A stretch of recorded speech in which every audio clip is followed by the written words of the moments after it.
Are we headed for a Tampa Bay housing market crash in 2024? I'm Michael Green, and today we're going to be talking about the factors that could lead to prices either going up or going down in Tampa Bay over this next year.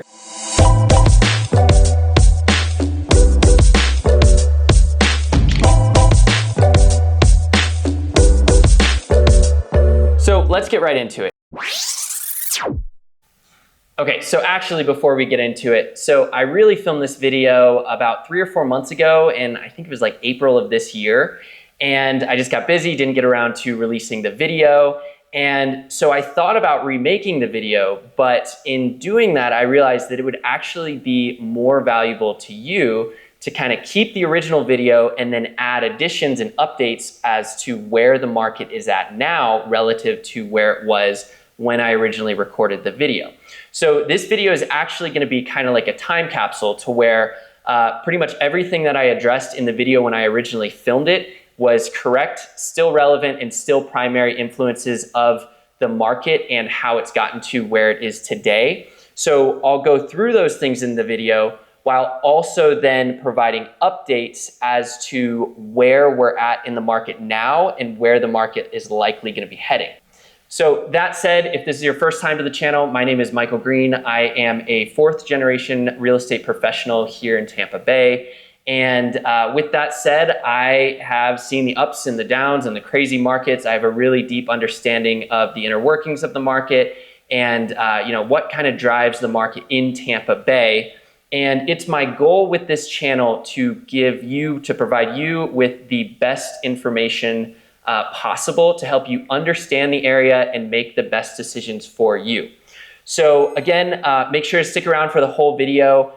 This is going to go through the things that were relevant back when it was originally filmed, and then also update you into how those things have played out and how they're likely to continue going into the future. So make sure to stay tuned for the whole video, and yeah, let's get right into it. Are home prices going to crash in 2024? There's been a lot of headlines about this recently. Someone sent me a video recently that was titled something like 10 places where home prices are going to crash in 2024.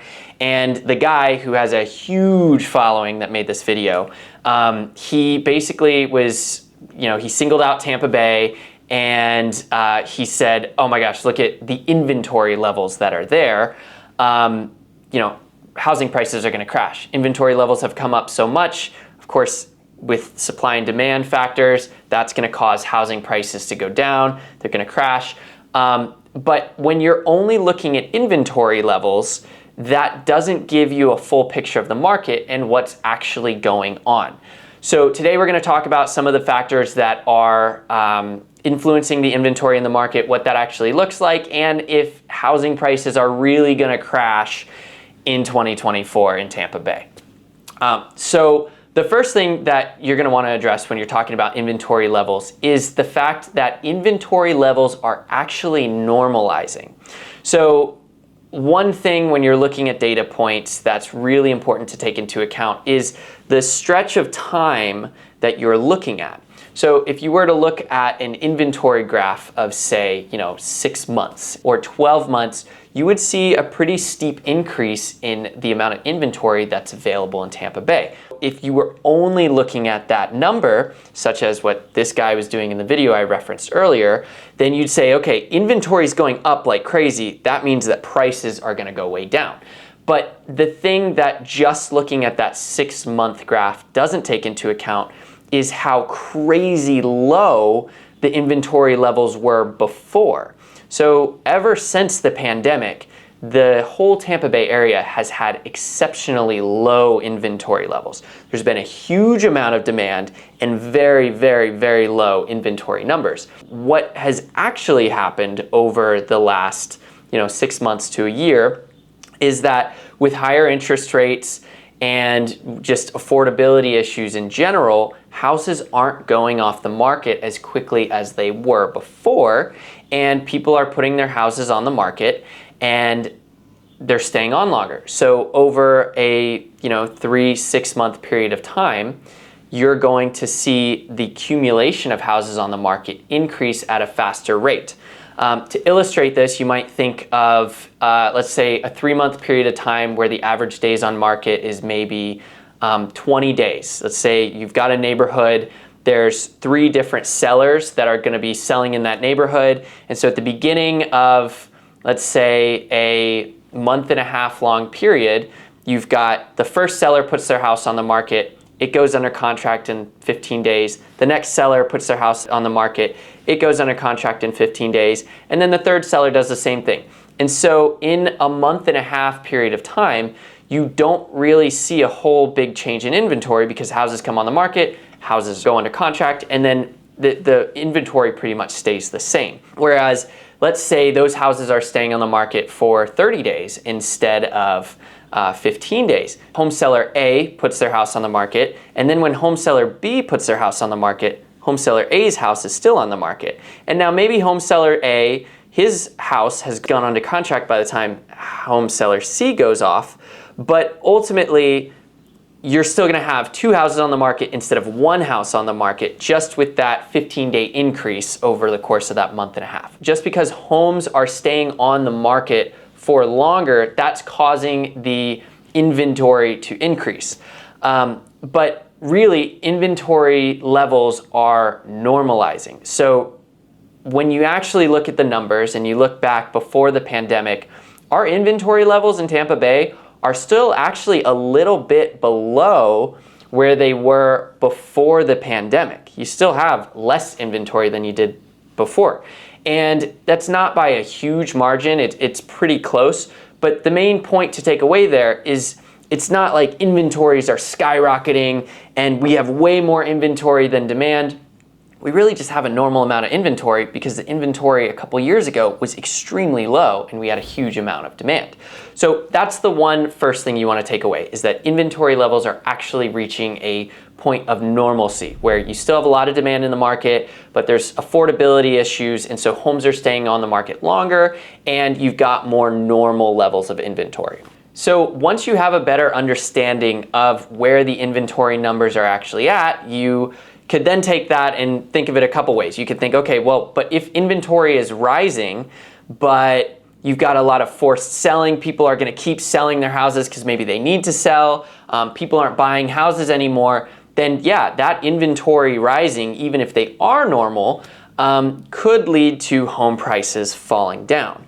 But in Tampa Bay, that really is not what we're seeing. So the first thing that you're going to want to consider is the fact that people are still moving to Tampa Bay in huge numbers. So of course, going into the pandemic, or I guess once we were in the pandemic and going forward, we have seen a massive influx of people into Tampa Bay, and that is something that we continue to see.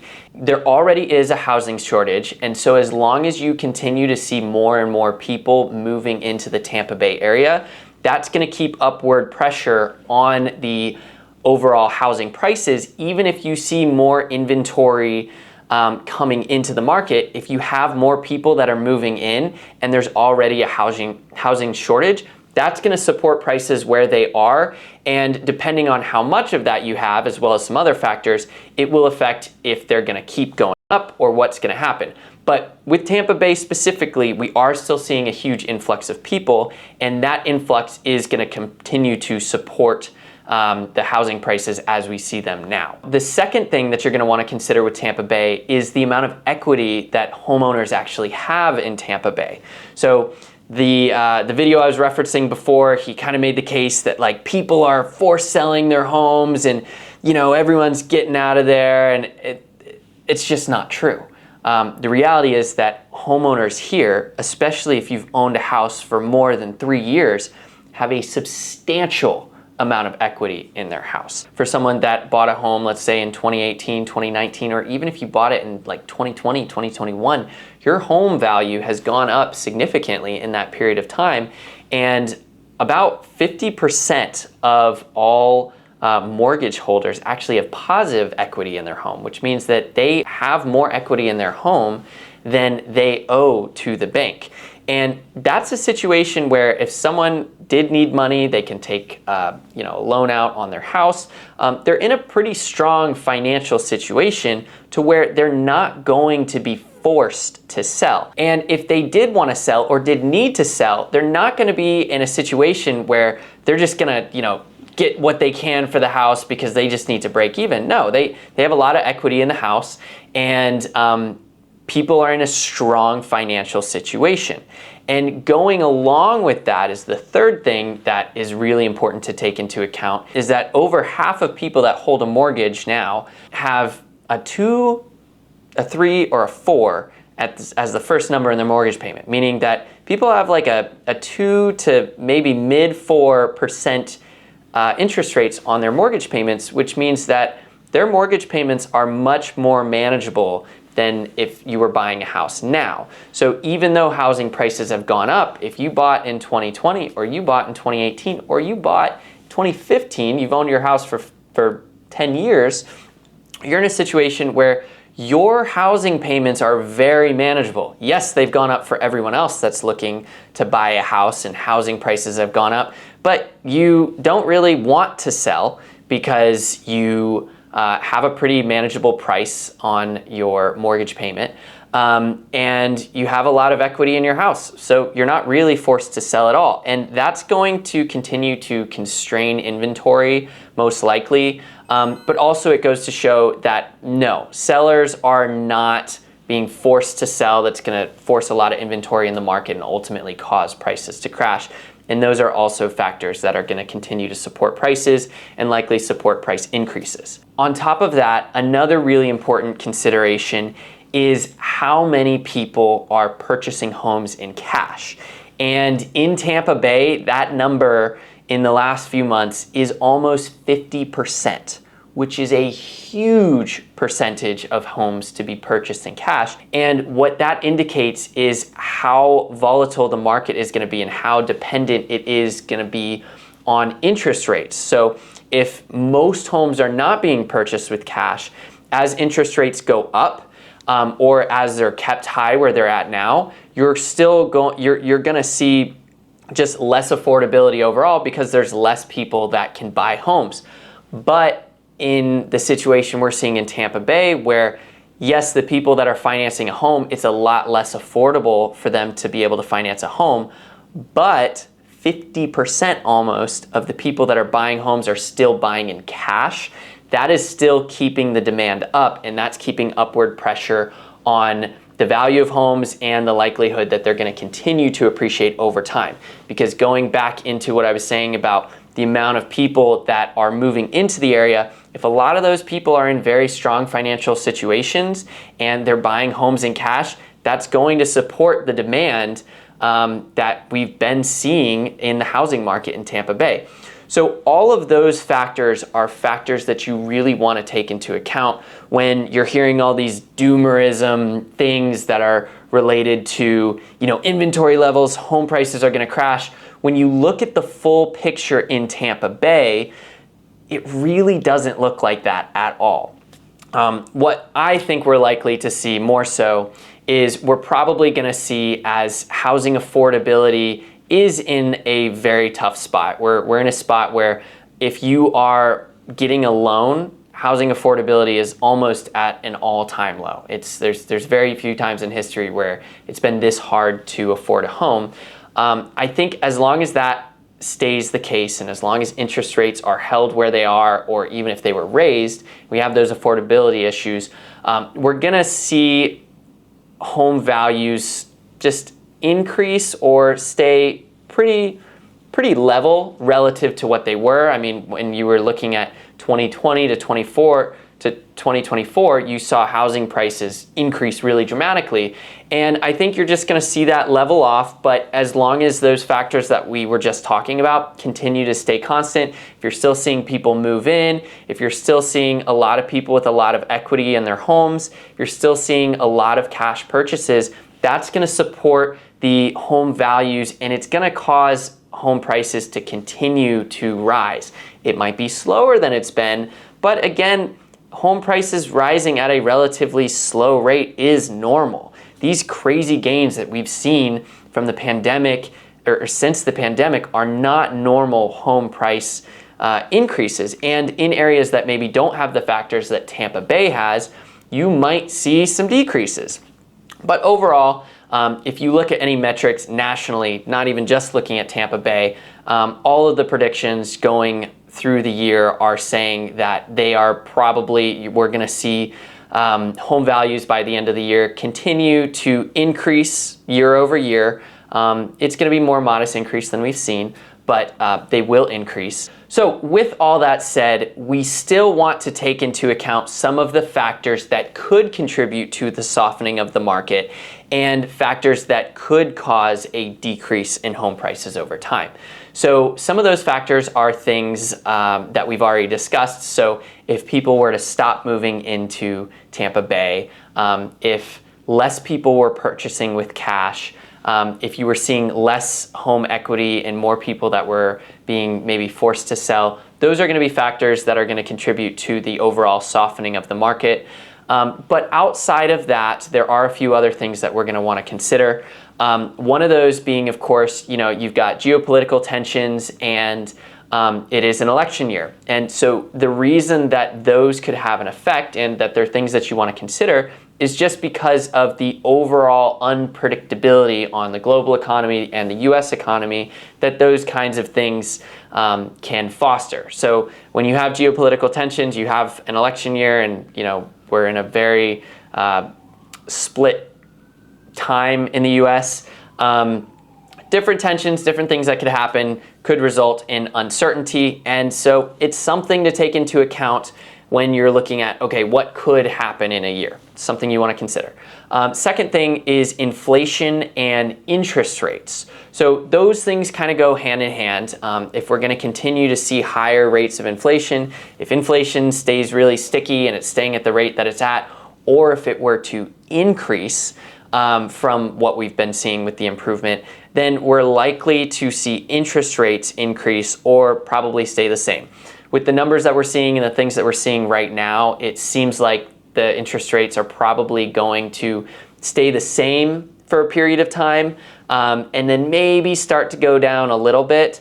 But if our progress on inflation were to reverse and it starts going up, or it just is prolonged for a really long period of time, that is going to continue to be a constraint on housing affordability, and that is going to have, over the long term, more of a negative effect on the market. It's going to soften the market a little bit because less and less people are going to be able to afford homes. What I think is likely to happen over the next year or so is that interest rates will stay relatively similar to where they're at now. So maybe staying in the 6 to 7% range, unless we see some huge gains on inflation or other factors that come into play where they're trying to stimulate the economy.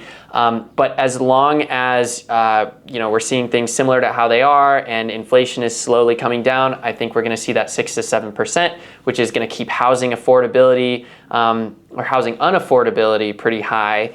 And that's going to dampen the overall price appreciation and value appreciation of homes. Once we start to get into that mid 5% range, hopefully in the next year and a half or so at some point, that's when I think we will maybe start to see things pick up again. But again, that's neither here nor there. We'll kind of see as things go on and as things play out. So that's just my opinion on it. But the third thing that we're going to want to pay attention to, and that also plays into the point that I was just making, is unemployment numbers. And unemployment numbers are going to go both ways. So if you see unemployment numbers start to go up, that is going to also have a dampening effect on the housing prices overall, because number one, if you have more unemployed people, you're going to see less people that are in the market to buy homes. So you're going to see a softening of the demand, but also people that own homes that are now unemployed and they're looking for jobs, they're going to be more likely to sell their homes. So if you start to see the unemployment numbers that are going up, that might also have a softening effect overall on the market. The other side of that, of course, is if we do start to see the labor market soften a little bit, that will likely prompt the Fed to take quicker actions on decreasing the federal funds rate, and we might see interest rates come down a little sooner, which will maybe have an evening out effect to where, the demand pretty much stays the same, because some people that were out of the market because interest rates were high now come back into it because they've lowered them down. It really just depends. But unemployment numbers are another thing to pay attention to. And so those are really factors to just kind of consider as you stay cognizant of the overall market and what's going on. But based on what we're seeing right now, the main takeaways are that inventory levels are normalizing. They're not crazy high. You haven't seen inventory that's like, there's houses all over the place outside of normal levels. They're at very normal levels. Number two, there's a lot of factors to take into account on top of the inventory levels that really are supporting prices where they are. And at this time, they point to likely housing prices will continue to go up more slowly than they have, but they will likely still continue to go up. And the third thing is that there are some factors that you want to take into account that could reverse that trend a little bit, that could soften it to where maybe things flatline a little bit, or maybe they go down.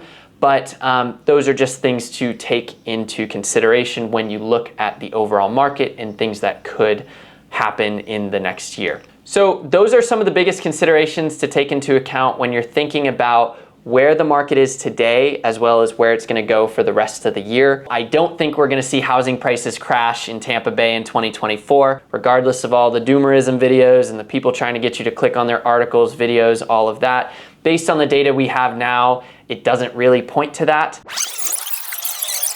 All right, so let's talk about where we are now in the market relative to when that was all filmed. So again, I filmed that in spring of this year, so about mid-April, and now it is about mid-August, and so we're about 4 months later. And overall, things are still pretty similar to how they were then in a lot of ways. So the primary factors and the drivers and influences in the market were pretty much the same things that we're seeing now. And the trajectory of things have continued in the way that I was just saying is a likely scenario. But with that said, there are a few different things that have changed since recording the video and things that have developed over time. So let's talk about those. All right, so number one, let's talk about the inventory levels and where they're at now relative to where they were at 4 months ago when I originally filmed the video. Because you might say, okay, so you made the case that inventory levels are normalizing, but they still have gone up like this. And if they keep going up at that same rate, then you might have more inventory than normal, and that could be a bad sign. But that hasn't been what we've seen. Inventory levels in terms of the units of inventory on the market are pretty similar place to where they were when I filmed the video originally.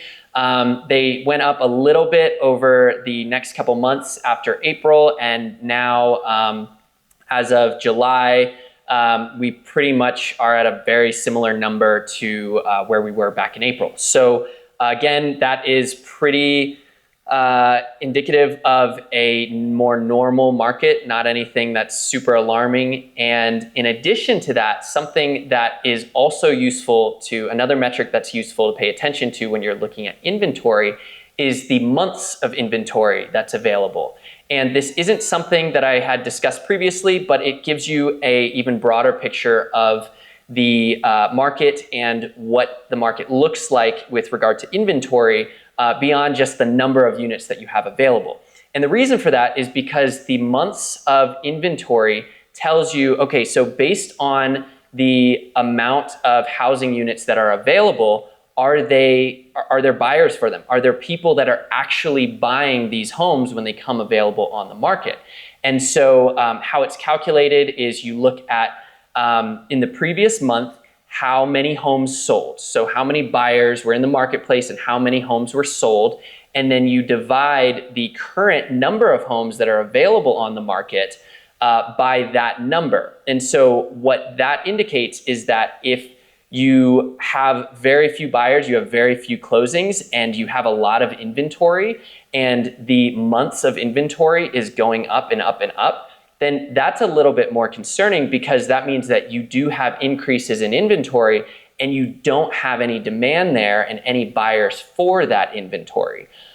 So that's another parameter that you really want to pay attention to. And so with that being said, when you look at the months of inventory and where we're at now, we have about a little bit over 4 months of inventory, and that's a little bit higher than where we were back in April. It's a little bit higher than where we were back in this time in 2019, but not by too much. So the overall average of months of inventory that you've had over the last 25 years, so since 1999 to like now, is about 5.5 months of inventory. Right now we have a little over 4 months of inventory, so it's still below that average over the last 25 years.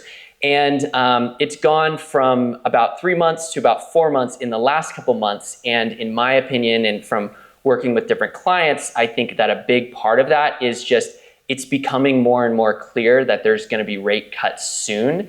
And so there's a lot more people that are holding off and kind of taking their time to find something or just waiting for rates to go down. And so you're seeing somewhat less transactions while you're still seeing a slight increase in inventory. And so that ultimately leads to an overall increase in the months of inventory. But overall, both the inventory and months of inventory since April, when this was originally filmed, are relatively similar. There's nothing super alarming about those numbers. There's nothing that really indicates an imminent crash or anything like that. And so everything has played out in a similar fashion to how we were discussing them originally at the beginning of this year. And so that brings us to home price appreciation, which is what people are talking about most of the time when they're talking about a crash. Is they're talking about the depreciation of homes. So if there's a housing crash, that means that home values are crashing, they're going down. And so that's the second thing that we want to cover is where are home values now relative to where they were this time last year and relative to where they were in back in April. So if you look at home values, you always want to make sure that you're looking at year over year because there's seasonality to the marketplace. So there's certain, the market will go up and down by small margins depending on the month that you're in. So you always want to look back a year and say, okay, so how much are homes selling for now relative to where they were the same month a year ago? And so with that being said, in Tampa Bay, in July of last year, or since July of last year, we've seen about a 1.5% increase in the median home sale price in Tampa Bay area.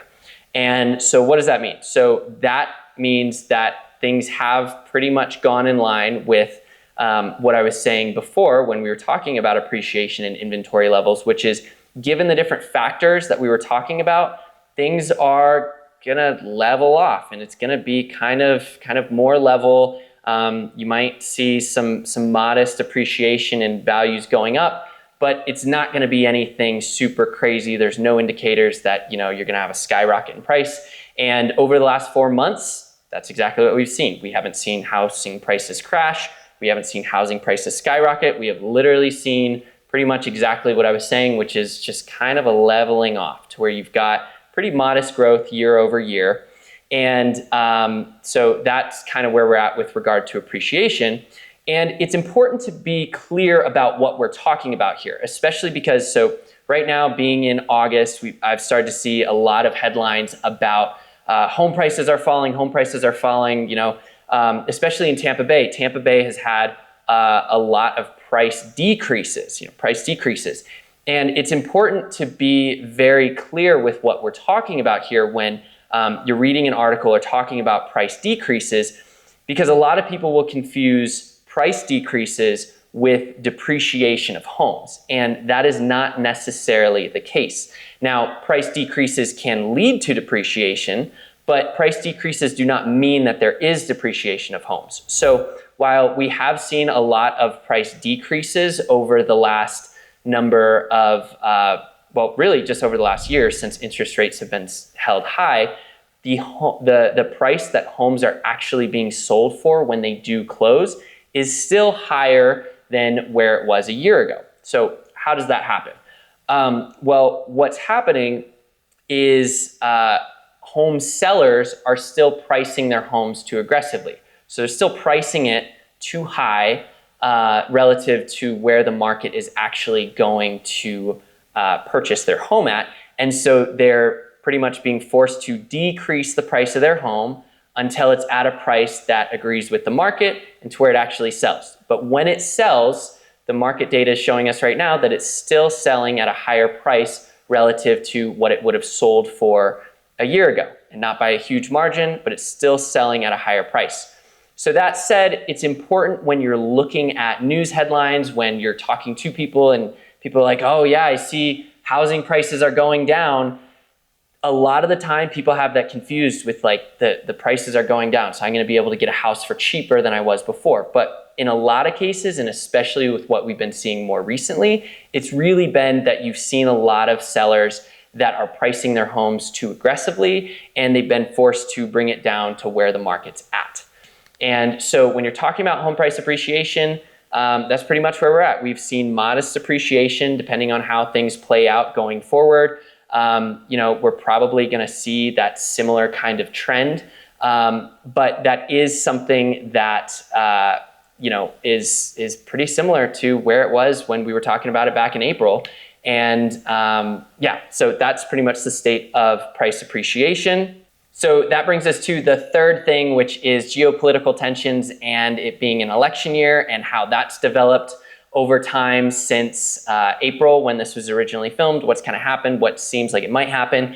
And again, when you're looking at geopolitical tensions and how different things might affect the marketplace, most of the time, the softening of the market that can occur from either an election or geopolitical tensions and things that are going on a larger scale is from people being more concerned about the future. When people are more concerned about the future, they tend to be less willing to invest in things, and overall that can have a softening effect on the marketplace. So what's happened since April? Well, one of the things is with regard to the election, of course, there was the assassination attempt on Trump, which just in terms of the overall scale of volatility and people thinking like, oh, what could happen in this election? It could be crazy. That's something that just psychologically contributes in people's minds in terms of like, wow, is this going to be a crazy election? What's going to happen? That's something that has happened that had not happened back in April when I originally filmed it. And then also looking over to the Middle East and the situation over there. This is mid-August right now. It's still kind of unclear if that situation is going to calm down, if it's going to become a broader conflict. And if it does become a broader conflict, is that going to involve the US? Is that going to involve the larger global economy and the US economy? And what's going to happen there? And so those two things are developments that hadn't really happened, or they have developed since I was originally filming this back in April. And they're just things to keep paying attention to because, again, they may have little to no effect on the market overall, but they're factors that when you're looking at the big picture and you're saying, okay, so what could happen in the market? Those are things that you want to be cognizant of, okay, these are two major things that could create some level of instability or some level of decrease in consumer confidence, which could have a softening effect on the marketplace. So that's how things have developed and how you just want to be paying attention to those things going forward. So that brings us to the fourth thing that has had some development since the video was originally filmed, and that is inflation and interest rates. And again, these things kind of go hand in hand.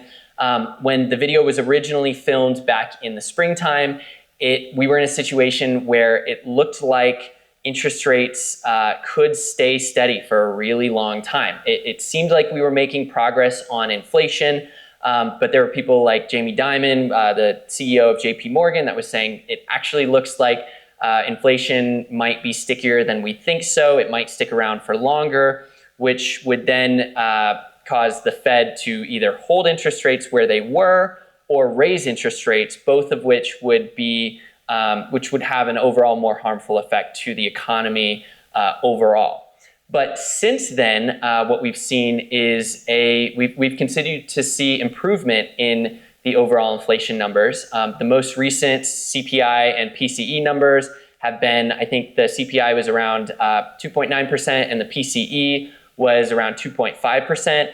And both of those are what the Fed wants to see. Those are both numbers that are close to their 2% target in terms of inflation. And it indicates that it's a lot more likely that we are going to see rate cuts in the relative near future.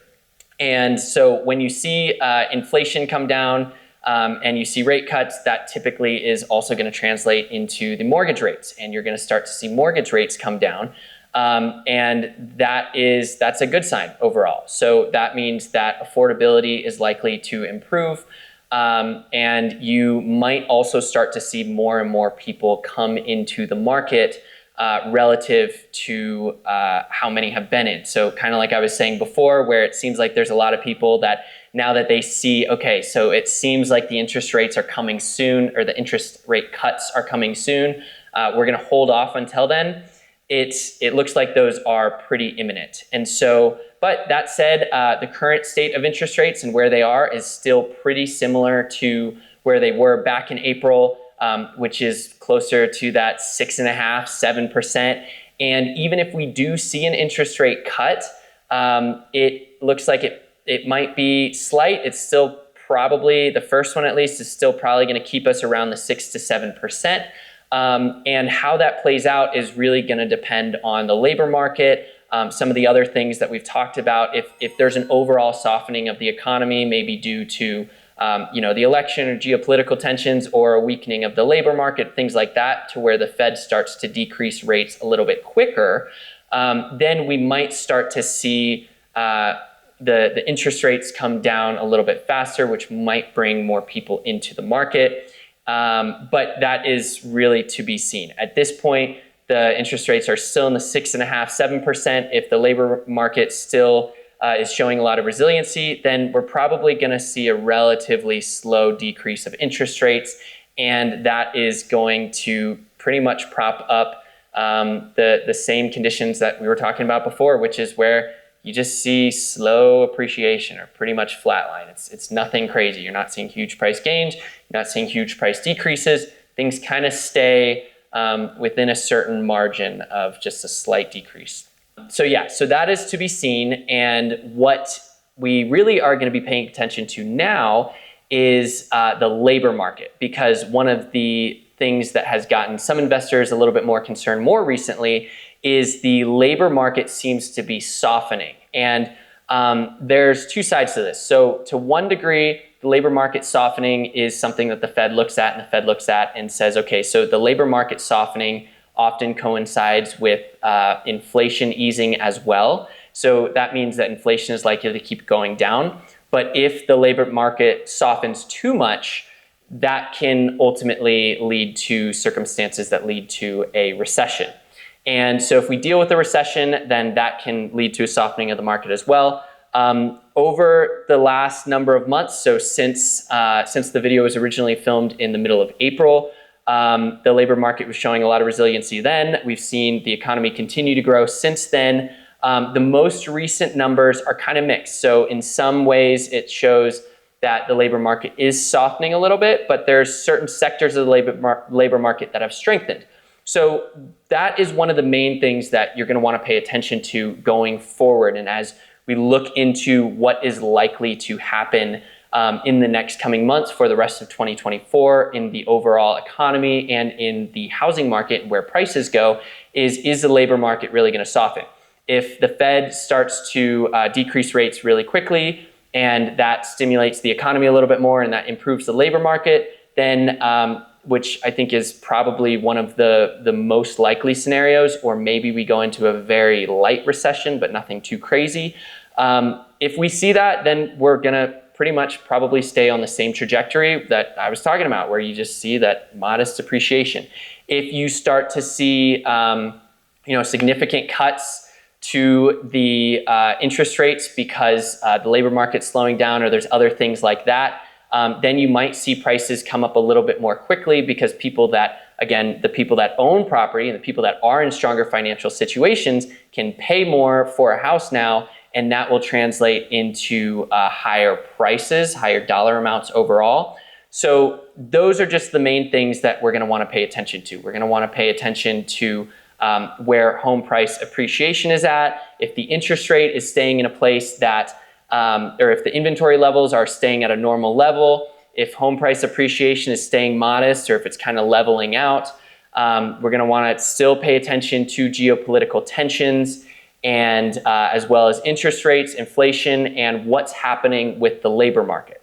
Those are the things that are the core things to pay attention to. And so all that said, seeing from where they were back in April to where they are now, where does that actually leave us? And what does this mean for you? So realistically, when you look at the most likely scenarios that will play out, there's likely to be limiters to how much the market's going to go up or how much the market is going to go down. So if you were thinking that the market was maybe going to go up, the affordability issues and softening of the labor market and just the relatively high interest rate situation that we're at right now is something that really puts a limiter on how much the market can go up. It's hard for people to afford homes in general, and that affordability problem really puts a limiter to how much it can go up. We're very unlikely to see home prices skyrocket. There's almost nothing that would cause that to happen. Whereas on the other hand, you're really not too likely to see home prices go down either by a significant margin if you were. Because again, there's a huge deficit between the amount of supply and the amount of demand that's there. You have a lot of demand and there's a relatively constrained supply, and a lot of the people that own property are still in a relatively strong financial position. And so those factors really are an upward pressure on prices and will support prices and keep them from crashing down. And so what does that mean for you? If you're a seller and you were thinking of selling and you're thinking, okay, well, I want to sell before prices crash, I definitely would not base my decision to sell off of the thought that, oh, home prices are about to crash, because realistically, you still have to find a place to live. And if you were to go rent, then you're throwing that money away. And if you've owned a home for a number of years and you have a manageable mortgage payment, then you're in a situation where you are going to be probably in a worse financial situation if you were to sell because you were trying to time the market and avoid a housing crash. Whereas on the other hand, what if you're buying? If you're in a situation where you're buying and you're in a strong financial situation and you're ready to buy, there are some advantages to looking right now. So because you have more inventory, because a lot of people are holding off waiting for interest rates to go down, you're in a situation where sellers are much more likely to negotiate with you because there's not as many buyers in the marketplace. You might have more negotiating power. You might be able to get the seller to agree to more concessions or to do different things for you, or to just get a cheaper price to the home than if you were to wait longer to where interest rates go down by a significant degree, and now you have more buyers in the market and less negotiating power. So depending on your specific situation, whether you're buying or selling, it really just depends on your specific situation and what to do. But overall, in my opinion, the factors show us right now that we're likely to just see kind of a flat line for the time being, or modest appreciation over time. If something comes out of left field, which changes the things as they've been and as they've been developing over time, then that could change. But based on all of the primary factors and influences that we're looking at right now, that seems to be the most likely scenario. And so hopefully that helps you determine what is going to be the best course of action for you. So with that said, if you have any comments or questions or thoughts, or if you'd like some advice on what might be the best thing for you, feel free to reach out to me. Or of course, you can leave a comment down in the comment section below. And of course, if this video was helpful to you, please subscribe. It is my goal to bring the most valuable information possible to you, to help you, to empower you to make the best decisions that you can for your situation. So that concludes the market, where the market's at today. Are we going to see a price crash in 2024? I don't really think so. So thank you so much for watching, and I'll see you next time.